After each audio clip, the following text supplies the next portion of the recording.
From grown people creating fake accounts, spreading lies, taking things out of context, turning strangers into targets for your own entertainment. This isn't gossip anymore, guys. It's just straight up bullying. And if your first instinct is to spend your day obsessing over someone that doesn't even know you exist,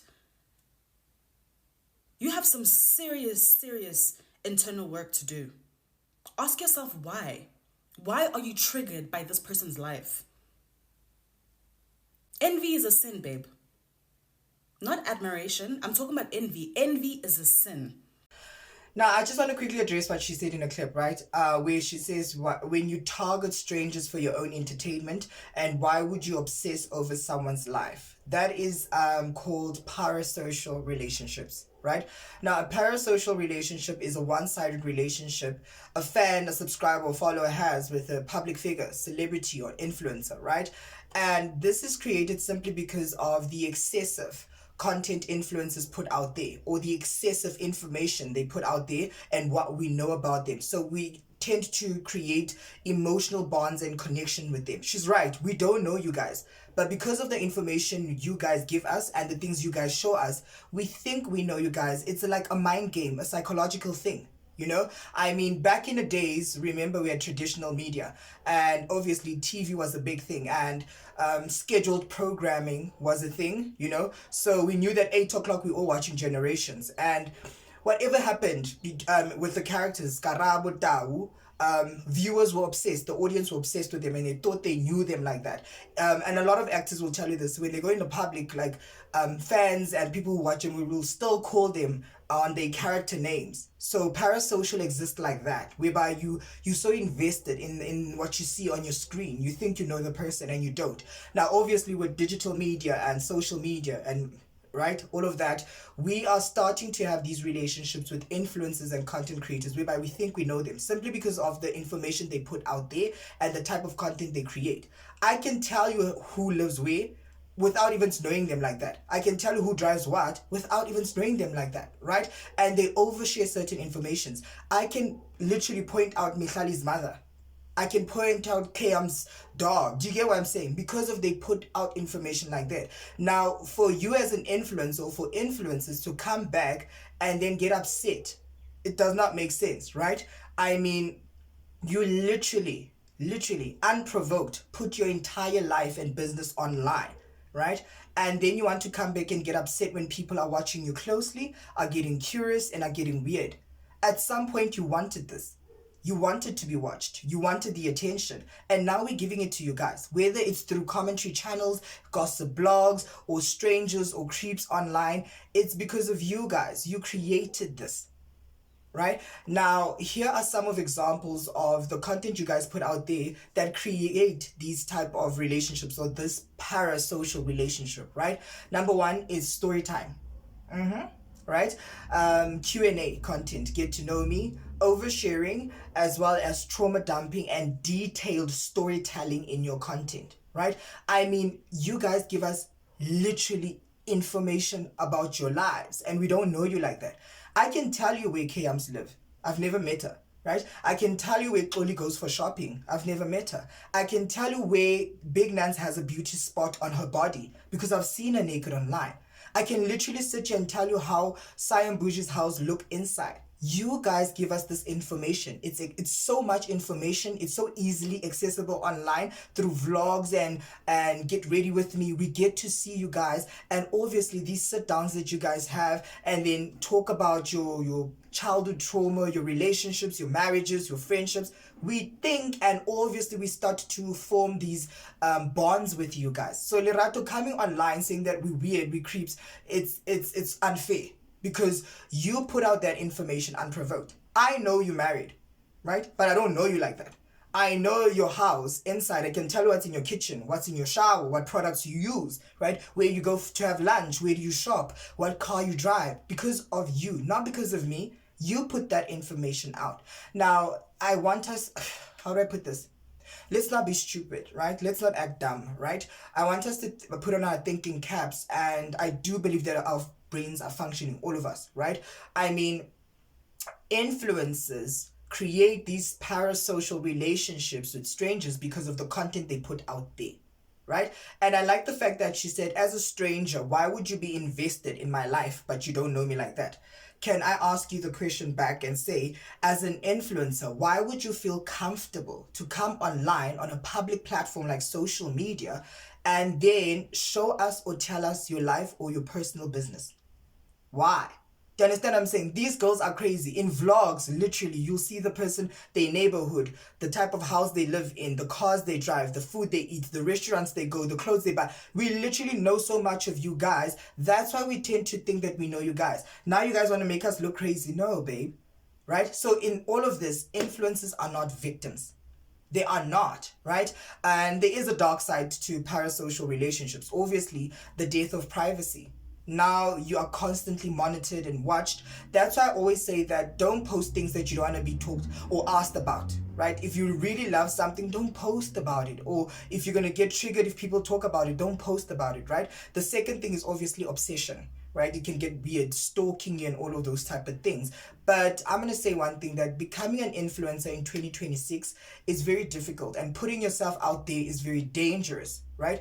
Because people are watching, right? Not everyone that watches your vlog, Lerato, is on some, I love Lerato. No, there are creeps out there. People's literally watching you like, I know her. I know her. I know her personally. And you're like, but you don't. You get what I'm saying? So you can't blame bloggers. You can't blame gossip channels and commentary channels. You created the content. You gave us the information. You continue to give us the information and post everything about your life and situation, right? So we use that as information we know, because now the parasocial relationship has been established. I think I know you, right?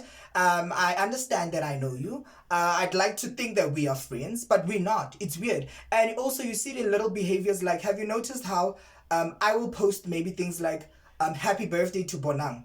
That's weird.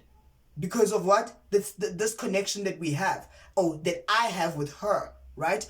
You'll post things like rest in peace. When someone passes away, we're all depressed. But you don't even know the person like that, you know? Or maybe when they go through a divorce, we're all crying and sad. Why? It's because there's a bond that we've been created. That's why I don't like the word authentic and being real and connecting with your audience. Because if you can master that skill, you're literally starting a parasocial relationship with your followers, subscribers, and things are going to get weird, right? Now, in the same breath, I just want to say that influencers have affected society badly as well. Influencers are not victims, right? In a grand scheme of things, the damage you guys have caused to insecure people is unmatched. I'm talking about people who are struggling with their body images, with their self-confidence, with their skin colors, with how they look, right? You guys continue to create toxic beauty standards in society. Really, every little girl now thinks you need to have a BBL in order to be considered beautiful or attractive, right? Young black women look at you guys and think there's one way to look at beauty, right? I need to be light-skinned, small waist, big butt, and a clear face, right? Do you understand what I'm saying? So you guys have created all of this. I mean, there's a lot of people who feel less than, people who feel left behind, right? The pressure to look like success online because of the type of content you guys put out there. From your marriages to your engagements, baby showers, apartments, businesses, people can't keep up anymore, right? And some people feel that their lives are not going anywhere, or that something is wrong with their lives simply because they don't own a Louis Vuitton. They don't have a Chanel. But no one talks about that. Society doesn't talk about that. There are little girls who are sitting on podcasts now thinking it's okay to sit there and say that you want money from a boyfriend. You expect money from a man. There's a girl who was on TikTok literally saying, I can't wait. My boyfriend is getting paid. I'm going to eat his money. Simply because of things that maybe Cyan Bougie has said. Right? Simply because maybe Mihlali said something along those lines. So all I'm going to say is that influencers are not victims when it comes to this situation, right? And you can't blame bloggers and commentary channels and people who talk about you guys, because you guys put that content out there unprovoked, right? No one forced you to put that content out there, but we know so much about you guys. Now, this video obviously is inspired by Owami and Lerato's beef, because Owami made a video saying that Lerato she doesn't really like Lerato like that. She doesn't follow Lerato like that because Lerato made a video addressing something about the polygamist, and then she clapped back, and then this is how we got here. But in a nutshell, I just want influencers and bloggers to understand one thing. We can all coexist. We don't make these things up. We really don't make these things up, right? You guys need to understand that we see these things online. I can't come online and start talking about Mihlali and run with things that are not there, right? We see these things on TikTok, Instagram, X, and then we're like, oh, this is what's happening. Let's create this reaction video or commentary video. Do you understand what I'm saying? As long as we are respectful and it's not harmful, I think influencers need to understand this and get used to it, because you put your life out there, right? You made yourself a public figure. If you can't, or if you don't want to be talked about, then don't post. Get offline, unfortunately. And it's funny how when it's all good and fun, you guys benefit from the opportunities and the benefits of being a public figure or influencer. You guys don't complain. But you need to understand that this comes with your job, right? People talking about you. And you can't classify it as bullying. You really can't. You know, I think you need to understand why you're in this industry. And I think Lerato is still failing you in the influencing industry. Has she already passed 5 or 10 years? I don't know, because literally she's not having it this year.